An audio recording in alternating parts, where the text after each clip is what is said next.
Hello there everyone, welcome back to my channel. Thank you very so much for joining me today. We've just had the community stream for May 2020 for Dissidia Final Fantasy Opera Omnia. We've got a lot of really exciting stuff to come up. We've got some really nice things to do with the 8 million downloads that we've had. We've got some cool characters coming and all sorts of events and stuff that we've got to look forward to all month for Dissidia. So if that's something that you want to learn more about, then stay tuned and keep on watching.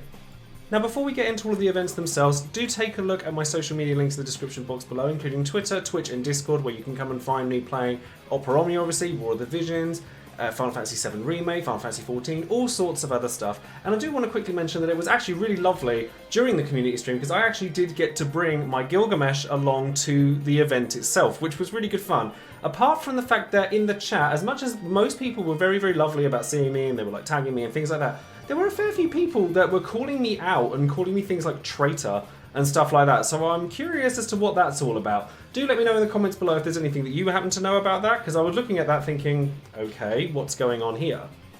And of course, during every video, I do shout out one of my patrons to show my appreciation and my thanks, and this time around that person is going to be Quicksilver Lance. So thank you ever so much for joining my Patreon. If you would like to support the channel further and get yourself a bespoke title card made just like what Quicksilver Lance has here, then definitely have a look in the description box below.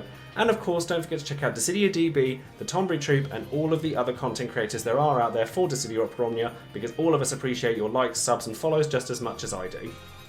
Now first things first, from April 29th all the way up to May 6th, we're going to be celebrating the fact that Dissidia Opera Omnia actually has 8 million downloads, which is pretty crazy over a 2-year span. That is a lot of downloads and it's a big milestone to celebrate. So a big shout out to everyone who plays the game, all the developers that work on the game, of course Josh and Glacy for doing the streams every month, especially this month when they've been doing it despite the pandemic and all the lockdown and everything. We have to give great thanks to all of those people. And I know I mentioned the content creators earlier, but definitely go and check out all of the people in that list because they all deserve it. They all work very, very hard.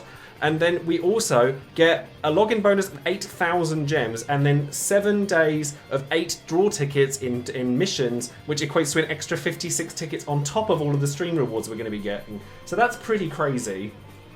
Also, after the maintenance, tomorrow even, we're going to be getting something that everyone has been looking forward to for a very long time, which is weapon skins, or now known as weapon gloss, which means that you can have a weapon, but you can change its appearance to any other weapon that you have already maxed out. Now, I don't know about you, but I'm looking forward to having my vein running around with Buster Swords and Masamoons for the sake of it, and I think that there'll be a lot of fun and playtime to be had with this particular feature, so I'm so pleased to see it turn up as quickly as it has. We're also going to get an accept all improvement, so after pressing accept all, a pop-up appears that tells you everything that you've gotten, because obviously as you scroll down the list there's a lot of stuff that you're not going to see, so you press accept all and you don't actually know a lot of what you've gotten, so that's going to be really, really helpful as well.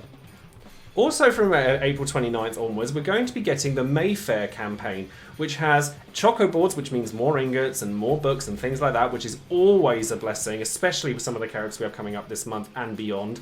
We're going to get double login bonuses, we're going to get double Cycle Crest rewards, Cactuar appearance rates doubled, Radiant Artifact token rewards doubled, which is an absolute godsend. We're also going to be getting an event called This May Be Gigantic, which will feature Gigantoirs and extra rewards for things like that, and tokens, which you can exchange for rewards, obviously, like any co-op mission. And then we're also going to be getting a daily first free multi-draw, with a different banner every 3 days for a total of 12 free multi-draws all the way up until May 11th. So that's going to be pretty crazy. So you get 4 banners, a daily draw 3 times in each banner, and you don't get any off banners. So what we're going to see in these banners remains to be seen, because they had a similar sort of thing in Japan where they had a banner that featured all of the protagonists, like all the ones that we can get from the EX shop. So whether maybe they've split those up, or maybe this will be reruns of characters that we've already seen. Wouldn't it be great if we saw Aranea come back for those that couldn't get her, for example? Maybe Beatrix and Aranea on a banner because they're both global firsts. Sound off in the comments below as to what you think these banners might be, but honestly it's all going to be good from here. Again, on April 29th, we're going to be getting the final batch of level 70 Crystal Awakenings. So level 70 is going to last us for quite a long time now until level 80 comes up, which has only happened in recent months in JP. So we're going to have a while of level 70 now, so we don't have to worry quite so much about crystal farming. But we're also going to be getting 3 characters on a banner with this particular event with the Blockade of the Ancient Mechs. So it's going to feature Lightning, Hope, and Shadow. And those 3 characters honestly get absolutely fantastic from this banner, and it's an extremely recommendable banner as well. I will go into greater detail obviously with this banner in a short while, but you know, just rest assured that all three of these characters are very strong, with a particular mention to Lightning, who has the capabilities to solo a lot of Dimensions End content. So if you haven't gone back and done those, then perhaps you might want to consider revisiting them with Lightning. Now, I shan't go into too much detail with the characters that are being featured on a banner this week, but I will let you know quickly about each of the three characters that are featured in this banner in particular, for the sake of keeping the video at a decent length. But Lightning gets her EX Plus in this particular banner, and honestly, if you don't already have it, it's definitely one worth looking at, because it absolutely makes her into a monster. So what Army of One with the EX realization does is it gives it a lot of Brave Overflow, which is fantastic. It inflicts Thunder Imperil, which is great because all of Lightning's attacks are thunder based, and it allows it to pair up with characters like Edge, like Kryl. You can do so much with Thunder Resist down. It's really, really nice. And it also raises her bravery by the damage that you deal through the first attacks, because her Army of One is split into multiple Brave HP attacks so that each one does more damage longer. And then when using Army of One, it extends the duration of her buffs by a turn with a single ingot. It fills her EX gauge to 80% on the quest starts of two ingots, and it also means that your first turn doesn't consume a turn use, no action delay, doesn't increase in turn count, so you can do a similar sort of thing to Onion Knight, where you can choose Ravager or Commando, usually Ravager, on the first turn, and then immediately use Army of One straight after. Bear in mind that Army of One and Army of One Plus delay by 1 and 2 turns respectively, so it's a really strong attack anyway. Now, when you get to the 3 ingots, not only does it do all of that, but when you're using it, it unbreaks the target first in a similar fashion to Vayne, and then it increases the hit count. So instead of it being sort of 2 hit, 2 hit, 2 hit, it's 2 hit, 3 hit, 4 hit, so it becomes exponentially stronger. And then you also get HP++ and whether you're Commando or Ravager, and it means that you can just have much more longevity with Lightning. And because her EX charges relatively quickly, and because she gets free skill uses off of her Army of One, her longevity just goes absolutely berserk. And in combination with the Thunder Imperil and the fact that she's that much stronger, she just is a powerhouse that you cannot ignore. Shadow also gets a rework with this particular banner, and it's actually a very, very kind rework to Shadow, and I know the reason that many people are going to pull for Shadow on this banner, and honestly, Shadow is probably the dud of the banner, but that's not to say that he's bad. He's still really good. That's just how good this banner actually is. Shadow Stealth becomes a 3-hit range Brave HP attack with 150% max overflow, and it nicely fits his speed up and evasion up into one buff and makes it so that it lasts for ages, and it calls it Veiled in Black. So evasion is actually a very strong part of Shadow's kit in a similar vein to Edge, but it has slight differences, as we'll see when we get to his EX. And then Wild Throw, because a 3-hit Brave HP attack triggered twice, which then it ignores defense, it has 120% max Brave Overflow, it raises bravery after the first one, it just hits really hard, and that's really pleasant. But when we go over to his EX, what Shadowfang does is it summons Interceptor. Now, I know that Interceptor is the reason that many people are going to pull for Shadow's EX, because they are big fans of having the dog companion. It's very, very cool. It's actually a very strong attack as well. While Interceptor is active after you've cast Shadowfang, it raises his stats, but also triggers a follow-up 4-hit Brave HP attack after you use Shadow Sneak, Wild Throw, or you dodge an attack. And so basically, by having his evasion up, which is also granted to him by his level 65 passive, he just gets free attacks in a very similar way to Galoof. He's got like a halfway point between Galoof and Edge. So if you have those two characters, then Shadow may not appeal to you as much, but he is still very, very strong.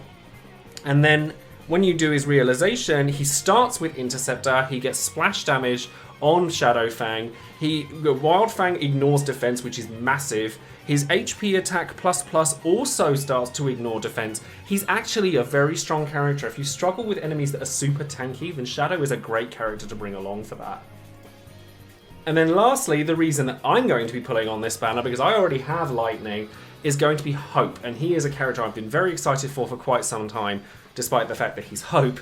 But he gets a full rework as well. Shell and Protect were pretty lackluster. Like, they were okay when the game first came out. They raised your defense and magic defense, but now that's nothing realistically.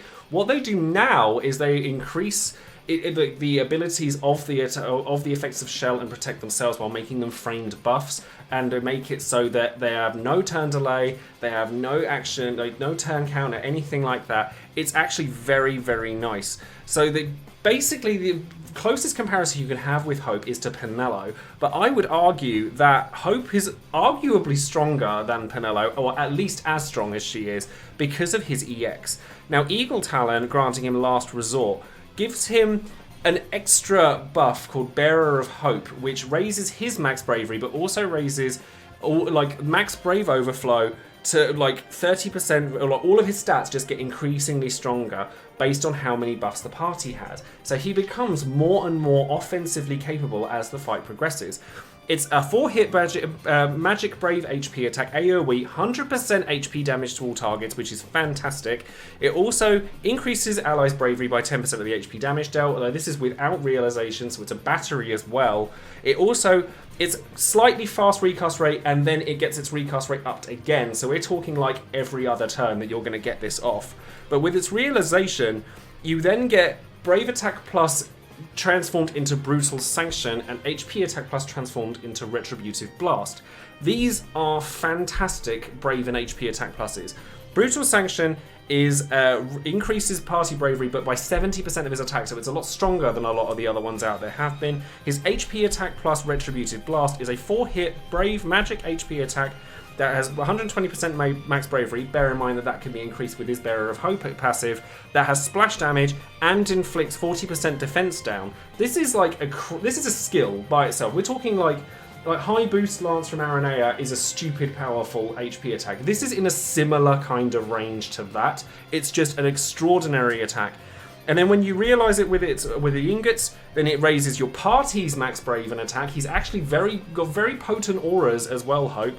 And then he also starts with Protect and Shell up straight away. And then when he uses Last Resort, the Brave hit count goes up. It gets Max Brave Overflow, but again, Bearer of Hope will increase that even further. So basically, Hope is like a more offensively inclined Penelo, where he can use Shell and Protect to kind of feel around when he wants to use his EX, whether he wants to get an instant turn or not, depending on which of the two skills you use.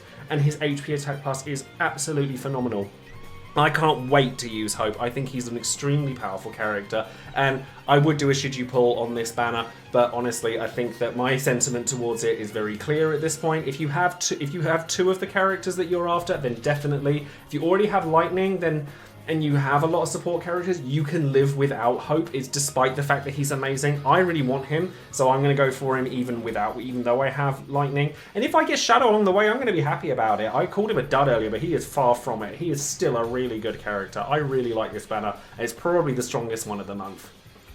And then the events following Lightning, Hope and Shadow's banner are also fairly interesting as well. On May the 4th, Star Wars Day, we get Porum's Lost Chapter, and Porum's realization is actually very strong as well. She is joined by Yang, who gets a rework, but he's kind of still. He's a very selfish damage dealer, and as I've learnt with Gilgamesh, selfish damage dealers are very linear in their capabilities. However, Porum has unique capabilities to her that no other character has, such as her ability to reduce the amount of HP damage taken on top of increasing Max Brave Overflow over the top of your max HP. She's actually a very strong healer, so if you were to go in for this banner, I wouldn't blame you, but I will go into more detail about that next week. And then with Caius on May the 8th, who is a favourite of mine, he will be coming along with Noel. This banner is unfortunately a little bit lackluster, and again, I will go over this in greater detail next week. Caius isn't bad by any means, but he's certainly far from busted. He's a debuffer similar to Kefka, but all of his debuffs are framed, and there's a lot of them, so he kind of doesn't play very well with a lot of characters, but if you can fit him into the right team, he can be very strong. And then Noel is actually a character that doesn't get a huge amount out of his realization, but that's because he didn't need to. He was mechanically very strong already, so he could be a consideration. And then as you can see there, we also get his costume come back as well, which I already own. But I probably won't be putting ingots into either Noel or pulling for Caius personally, but it's not a bad banner. And then also alongside Caius' event, we're also going to be getting Dimensions and Entropy tier 10. Now the theme here is that they have no common resistances, increase bravery before HP attacks, and grant buffs. So they want you to use characters that can dispel or push off buffs. However, the characters that I've seen the most use out of in this particular event are characters like Leo, Vayne, Hope, Lightning. Caius does see a lot of use in this particular mission because of his ability to grant a ton of debuffs that will push a lot of buffs off. There are actually quite a few characters that you can bring along to this. I plan to bring along Gilgamesh because I want to make use out of him as best I can, and I will make use out of him. So if you have an idea for a party composition that you think would work well with Gilgamesh for this particular fight, I'm thinking Leo Selfie Gilgamesh or Vayne Selfie Gilgamesh, something like that. Let me know in the comments below what you think. And then on May the 13th, we're going to be getting another summon board, because we have alternating months where we get a story event or a summon board, and this month we're getting Diablos. Now, the best thing about getting a new summon board is the amount of resources you can get out of it if you're willing to put the time in. As you can see on the slide here, it says 35,000 plus gems, 350 plus draw tickets, and 600 plus armor tokens, which is crazy. Like, it will pay for anything you pay for this month, realistically, hopefully. And then the characters that are featured on this banner will be Kuja, Aerith, Sabin, Waka, Varn, and Deuce. And then Waka and Aerith will get their EX realizations and on a draw this particular banner. And they're both pretty good, actually. Aerith in particular has like Brave Overflow for the party, like no other character. And Waka's actually not too bad either. So do stay tuned for that week so that we can learn a bit more about Aerith and Waka. I might throw a few tickets at this one, you know. And then Sabin and Kuja are the other EXs that are returning with this event. But honestly, like, if you hadn't already got them, I certainly wouldn't pull for them here. And that pains me to say it because I'm talking about my baby Kuja here, and I still wouldn't pull for him, even if, I mean, I've already had him for ages. But you know what I mean. He's not on par with a lot of characters that are available now. And then for the latter end of May, we're going to be getting Sync's Lost Chapter, which is going to feature Snow and his rework. And Snow actually becomes a very powerful tank, like up there with Zac powerful. So if I were to pull on another banner after Hope, I'd think that these banners are the ones that you're going to be wanting to save for, because Hope is very good already. Snow is really strong as a tank, and the character that's hidden there for May 22nd is going to be Jack, who is a very potent damage dealer. He'll come back with Ramza and Ramza's EX Awakening, which is also very powerful, as well as the costumes there for Ramza and for Snow. Honestly, as a person who's not the biggest fan of Snow, that's the way that I would want to have Snow, but you know, it does cost a fair bit of money to be getting these costumes. But Jack and Snow are both characters that you definitely want to be looking at. Sync's not somebody to sniff at either. She's still relatively slow, but her EX realization does fix a lot of her issues. And Ramza actually becomes an extremely potent support character up there with the best of them. So all of these characters are definitely worth looking at. Though, to be fair, June and July are going to be even more tight on your resources than May or April have been. So if you've got a chance to save resources, then now is the best time to be doing it. So that is going to be it for the month of May for Dissidia Final Fantasy Opera Omnia. My birthday is funnily enough in May, and it will be live around the time that Jack and Snow are in the pool, so maybe we can pray for a bit of luck on Snow on that front. Do let me know in the comments below what banners you're looking forward to this month, what events you're looking forward to this month, if you're planning on buying any costumes this month, and what other characters or what things you might be expecting from the Chocoboards, the Mayfair campaign, all sorts of really cool stuff. Anyways, thank you ever so much for joining me today. It's been a pleasure as always. Don't forget to like the video, subscribe to the channel, and ring that bell for notifications. And of course, check out all the social media links as I stated earlier. Thanks again, everybody, and I hope you enjoyed Dissidia for the rest of the month, and I hopefully will see you all soon. Take care.